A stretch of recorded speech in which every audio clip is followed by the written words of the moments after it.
दादा सध्या वार्ड क्रमांक 12ची काय परिस्थिती आहे? काय सांगाल बाबा वार्ड क्रमांक 12 मध्ये किमान 40 ते 45 उमेदवार उभे आहेत. काय सांगाल या संदर्भात? आता भरपूर 40-45 भरपूर उभं टाकलेले आहेत. काही काही उमेदवार असतात ना, ते मत चोरी करण्यासाठी दुसरे मतदार म्हणजे दुसरे उमेदवार दुसऱ्या उमेदवाराला आहे का नाही हे करतात, उभं टाकण्यासाठी म्हणजे फोर्स करतात, की त्याने दुसऱ्या माणसाचे मतं खाल्ले पाहिजे, म्हणजे ह्यांना सोपं होतंय. अशा गोष्टी उभं टाकलेल्या असते. आणि काही अपक्ष वगैरे आहेच आहे. ते काही काही पब्लिसिटीसाठी आणि पैशासाठी समजा कोणी फॉर्म ऑफिस घ्या, पैसे देतो 15,000, 20,000 असे काही लाख, 2 लाख अशा काही गोष्टीसाठी काही उभं टाकतात. दादा वार्डामध्ये अशी चर्चा आहे की जे बाहेरचे वार्डचे नागरिक आहेत ते आपल्या वार्डात उमेदवारी घेऊन आलेले आहेत. काय सांगणार या संदर्भात? काय वाटतंय आपल्याला?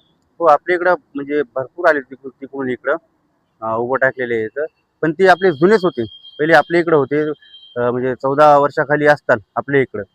तेव्हा त्यांनी म्हणजे विकासाचा वादा केलता. पण त्यांनी काय वार्डाचा विकास नाही केला. बराच स्वतःचा केला. वापस मग त्या वार्डामध्ये दुसऱ्या वार्डामध्ये गेले. मग तिकडं सुद्धा निवडून आले. तिकडं बी काही विकास वगैरे काही नाही केला. वापस रिटर्न आपल्या इकडे झाले. म्हणजे म्हणायचं असं तात्पर्य की ते जुने आपलेच हे होते ते. फक्त इकडं नाही. आणि आता वाटत असेल की बाबा 13 वर्ष झाली, 14 वर्ष झाली. आपली जनता भोळी असती, विसरून गेली असेल. पण जनता काय विसरत नाही त्याला माहित नसते, की ह्या वेळेस पण काही त्याचा दुष्परिणाम होता ना त्यांना. अजून पण आहेत की ते तिकडं पहिले उभं टाकले होते दुसऱ्या पक्षामधून. आता दुसऱ्या पक्षामधून इकडे उभं टाकले. पण तिकडं त्यांना वाटलं तिकडून काही निवडून वगैरे काही नाही आलो मी. पण म्हणून त्यांना वाटलं की इकडे ट्राय करावं. इकडे लोकांना थोडंफार हे करून ते करून. आणि विकास बघा कसा आहे ना, तर कोणी केलेलं आहे कोण नाही. आता सध्या तर कोणाची हे बघा तुम्ही न्यूज वगैरे खूप चाललेली आपल्या वाट मग बाराची, की दादानं काय काय विकास केलेला काय काय नाही. की लोक मतदार सगळे तेच बघतात ना, की कोण विकास केला कोणी नाही केला. कोण होते ते दुसऱ्या वार्डातून कोणत्या वार्डात आले नेमकं? मी पहिले 16 मध्ये उभं टाकले होते, आता 12 मध्ये आली. आणि अगोदरी तुम्ही विषय काढला होता ते कोणत्या वार्डात होते? ते आपलं ते पण पहिले 12 मध्ये उभं टाकले होते आणि ते लगेच मग इकडून निवडून आल्याच्या नंतर वापस दुसऱ्या वार्डामध्ये गेले, 16 मध्ये गेले. मग तिकडे बी ते आले आणि वापस आता वापस इकडे पण आले. काय सांगणार आपल्या वार्डातून कसा रिस्पॉन्स असेल आणि कोण कसा वाटतंय आपल्याला कोण निवडून येईल या वार्डातून? तर आपल्याला तर सगळे मतदार म्हणजे लोक आहे का नाही बघा विकासावर मतदान करतात.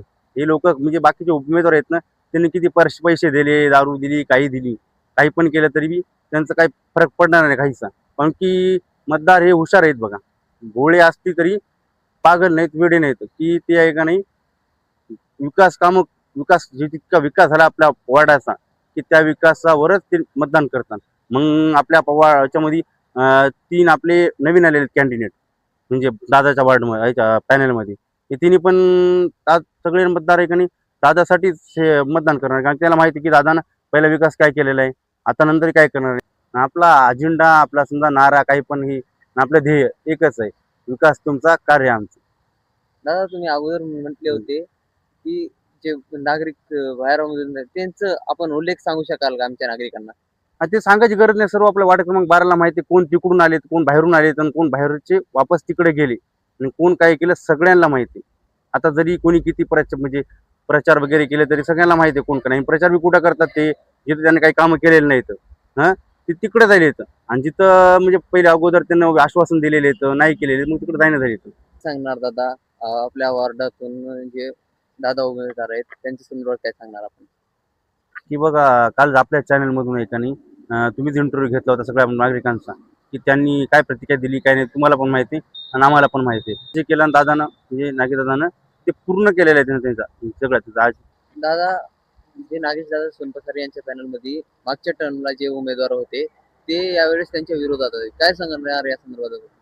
आता हे बघा तुम्ही कालच आपल्या चॅनलमधून आहे का नाही हे जे लोकांच्या प्रतिक्रिया सर्वांना नागरिकांना दाखवलेल्या आहेत, की त्याच्यामध्ये त्यांनी काय सांगितले काय नाही. तर ते 2 प्रकारचे लोक असतात, एक बोलून दाखवणे एक करून दाखवणे. त्याच्यामध्ये नागरिक कसे येतात त्यांनी करून दाखवले म्हणून लोकांनी बोलून दाखवले त्यांच्याबद्दल.